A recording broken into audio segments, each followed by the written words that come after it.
The Square Ball Podcast. Welcome to the show. This is brought to you with Levi Solicitors. They will do you a 10% discount on your legal fees at levisolicitors.co.uk/the Square Ball. Weekly show for you with me, Dan Moylan, and Michael Normanton, and Rob Conlon today. Check out TSB Plus, our members package, if you get a minute or two, where you get loads of bonus shows, dedicated ad-free podcast feed, including Propaganda Extra, which contained this week, Michael, an important question about... music. Yeah, there was music. Saturday night was in there. We got into human rights as well as Wigfield. Wigfield and Saudi Arabia. Not related. But, no. And there were some fun clips as well on there. So it's the bonus bits of propaganda that don't make it onto the main show because we just do not have room or time or enough attention from you. The extra ball is over there as well. And we've started off the Butter World Cup, a head-to-head of Leeds United players past and present going head-to-head around random categories we haven't decided yet, in a World Cup style format. Representing nations that sort of are in the World Cup. Makes sense almost when you listen to it. Yeah, it's good, honestly. A lot of people like Given it. that you put this together, the uncertainty in your voice is filling me with confidence, Michael.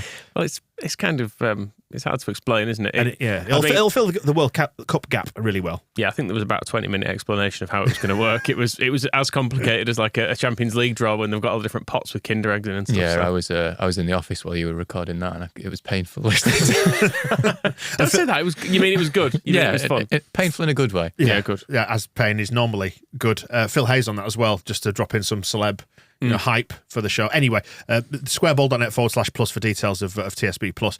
Into it then, and part one of the show is where we talk about Leeds United news, and we have a new coach, not a replacement.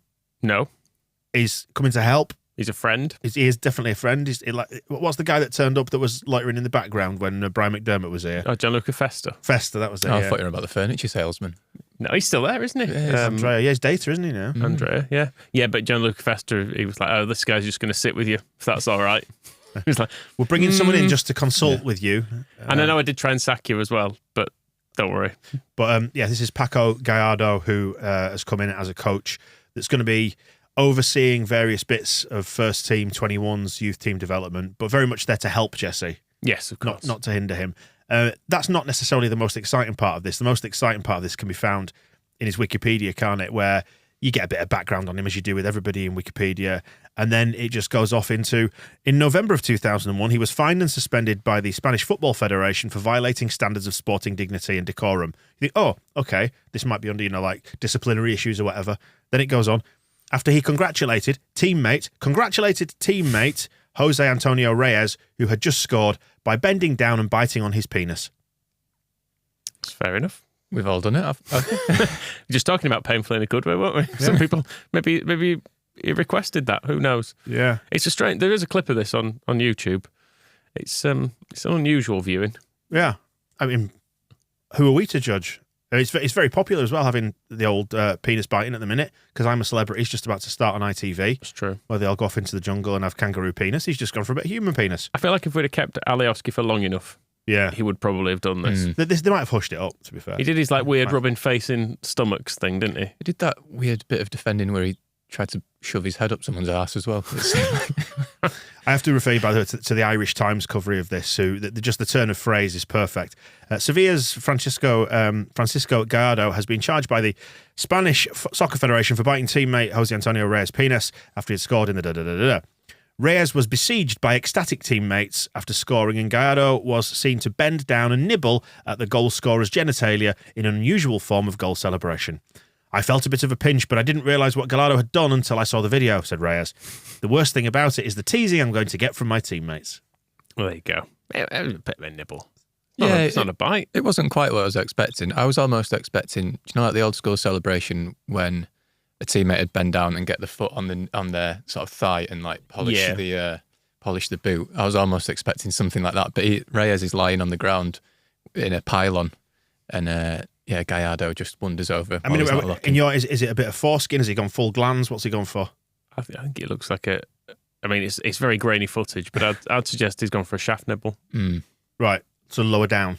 I'd say so. It's hard to know. Towards the anyway, he's going to be working towards the root of the tree. He's going to be working with the youth team. So that's good.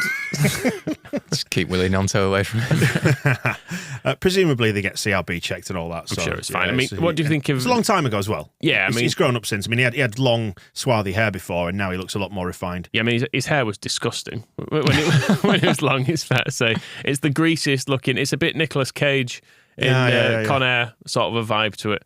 It's very. It looks like it'd leave a mark on anything it touched. Yeah, but these days he looks more refined, doesn't he? He does. A sensible man's haircut because he's about, what is he, 42? Yeah, that's a fine haircut for a man in his. Oh yeah, he looks very sensible now, and I'm sure he's reformed his other ways as well. We don't want to judge him. So that's fine too. Maybe there's a bit of Max Mosley going on with this. It was interviewed, wasn't he? When he the whole sex dungeon thing, and he just went, "Yeah, I like that sort of thing." What are you going to do about it? What are you going to do? Right, that fine, because I do like it. Yeah. So maybe we don't want to judge him. No, that's fair enough. Yeah. But I mean, do we need another coach? Maybe they did speak after the Fulham game, didn't they? Of bolstering the coaching staff and getting a psychologist in and all that sort of stuff. And there were murmurings of them being concerned about like fitness in the squad, and then we went and run the furthest anyone's run in a game against Liverpool the whole season. It's probably making up for the deficit of when Bielsa left and took all his coaches with him as well, because we never really knew how many people they were at Thorpe Arch and how long they were working and what everyone was doing. And then when Jesse Marsh rocked up and it was like him and Cameron Toshak, and they had to get Matt Jackson in even though he was meant to be laying out the cones himself like Redders. Yeah, I don't think it was quite that bad, but and then over the summer there was a lot of, it was all quite late, wasn't it, when the appointments were made, and Rene Maric came in, and it was Ewan Sharp who was at Scum. So yeah, it probably does need fleshing out a little bit. Skabala's on it fairly recently come in as well, hasn't he? He's quite new. Do we need him out? Used to the term fleshing out in I was wondering that as I said that. Yeah, yeah. In the context of all the penis discussion, just a bit weird. Little meaty lollipop. Skubala. Is it time to get Skubala out? Drive him out of town, force him out after the 21s exited the Papa John's in shameful fashion. Well, can he do penalty coaching? Because my God, it was a very strange game. I mean, you watched it as well, didn't you, Rob? But yeah. It was a strong team for a start, wasn't it? That's what it really was. Young lads in there, like Click. He was in there, which was good. Galehart was in there. Perkins. Obviously, they're not old fellas, but they're now considered first team squad, aren't they? Yeah. So it was a really strong team. We were obviously going out to win. Crew were already out of the competition. Junior Firpo. I was thinking none of us mentioned Firpo. Yeah, there's a reason. We should say, by the way, Junior Firpo has, I mean, spoiler alert, been drawn out in the Butter World Cup, hasn't he? He has, actually. World Butter Cup, sorry. To represent Spain and Europe. Maybe we'll find a category in which he can prosper, because football ain't for him, as far as I can. Did you see the photo doing the rounds on Halloween of him dressed as a clown? I did. Write your own punchline. Yeah. Etc. Yeah. So back to the game. Sorry, still had the shoes on while he was playing yesterday. But yeah, it was Crew just came out and like time wasted from the first minute in a game that they could get nothing from. Like there was no possibility of them qualifying.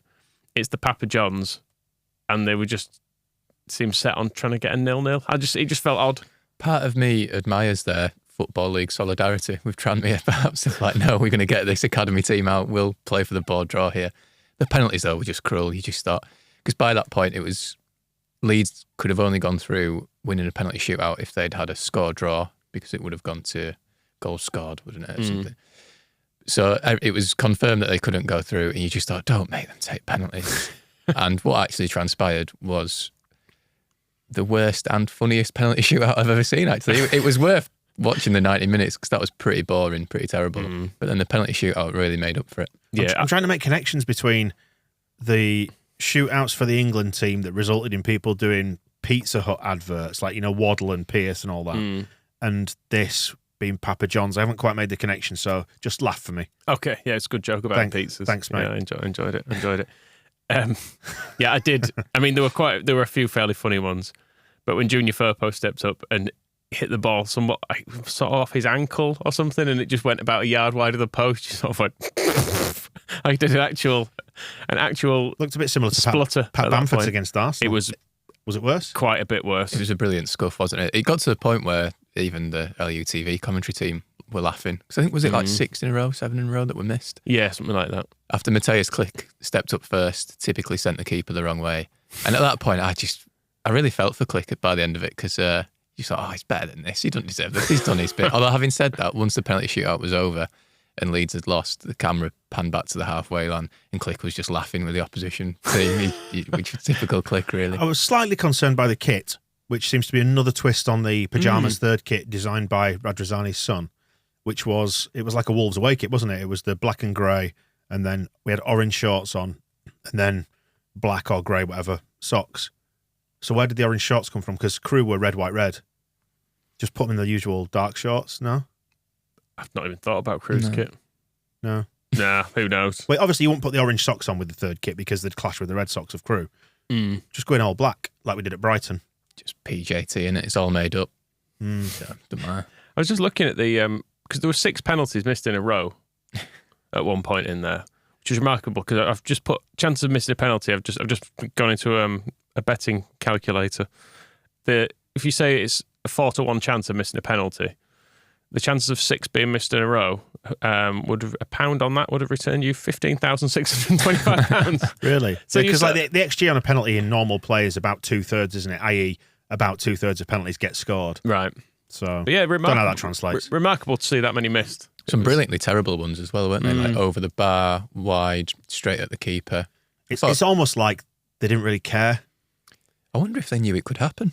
It didn't look like they practiced or prepared for that. No, they didn't. And the one that, just to add to the farce of it as well, the one that, the decisive one, or they decided anything, it just decided who won a penalty shootout in a 0-0 Papa John's game. But the linesman was watching so intently the line to check the keeper wasn't off his line. And then he was miles out. Then it was JB's one. And then he was miles off it, and he just was like, "Yep, good."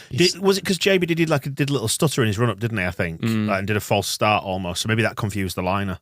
Yeah, maybe. There was it was Harry Christie after that had been saved. Leeds' very little goalkeeper was sort of pointing at the linesman, going, "Come on, mate!"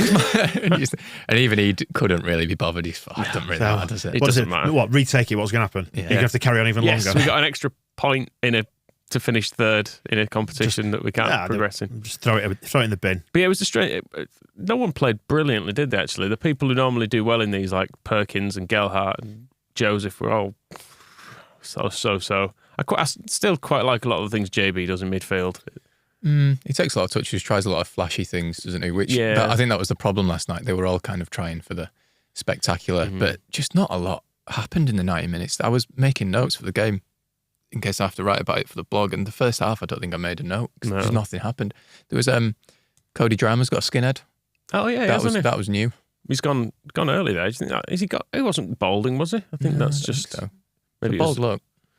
That's your default assumption, like because he's bicked it. He's going bald. It's an unusual look for a young man, unless that's the case. Maybe he's not. Maybe he just wants to look hard. I don't know. He's maybe not yet got a contract that allows him to go for the hair plugs, right. So he's just gone bald to begin with. I think he's gone earlier than me. He's only 20. He's Cody Drama. So I mean, he might not. He might have just cut it dead short. Well, maybe. Anyway, the women are through in the plate now. I've in the midst of time forgotten the order of the things here. You go out of one competition and you end up in the plate. Right. I think there's the League Cup, and if you go out of the League Cup, in the same sense that you exit the Champions League, you go in the plate. Not into the plate. You don't go into the plate. The European plate. You go to the Europa plate. Yeah, the Europa plate. That's it. Europa Plate Conference. That's the one.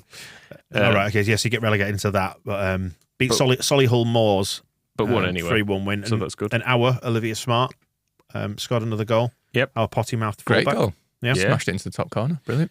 So that's good. Anything else happen in the world of Leeds, or is it just those three things? Penis biting coach, 21s, and the women have won and got through in the plate. That's awesome. There's the usual bits of transfer nonsense kicking around, but we're probably not signing the guy from Juventus. What's he called? Weston McKennie. Yeah, that was one story I saw. Charles de Ketelaere is getting some pelters. People saying he's looking lost in Milan. Good. Yeah, fine. Good. I mean, we might. In some ways, he'll have become even more appealing to Victor Orta now. Yeah. Now he's had a bad time somewhere. He'd be like, I can fix him. It's the Firpo trajectory, isn't it? He'll be playing in the Papa John's trophy before you know it. Oh, Junior Firpo. And Rafinha's not having a nice time in Barcelona. That's a shame. Oh well. Should we have him back on loan? Yeah. We'll probably have the bailiffs round for him soon because they won't be able to pay. They are paying in instalments, aren't they, on him? So they're fully claned at it. Yeah. Get more levers. Pull more levers. There you go, part 1 done and dusted. Then that's the Leeds United news. We've got the Bournemouth preview in part 2 coming up, and we'll crown a week's hero and villain as well. So stay there. The Square Ball Podcast.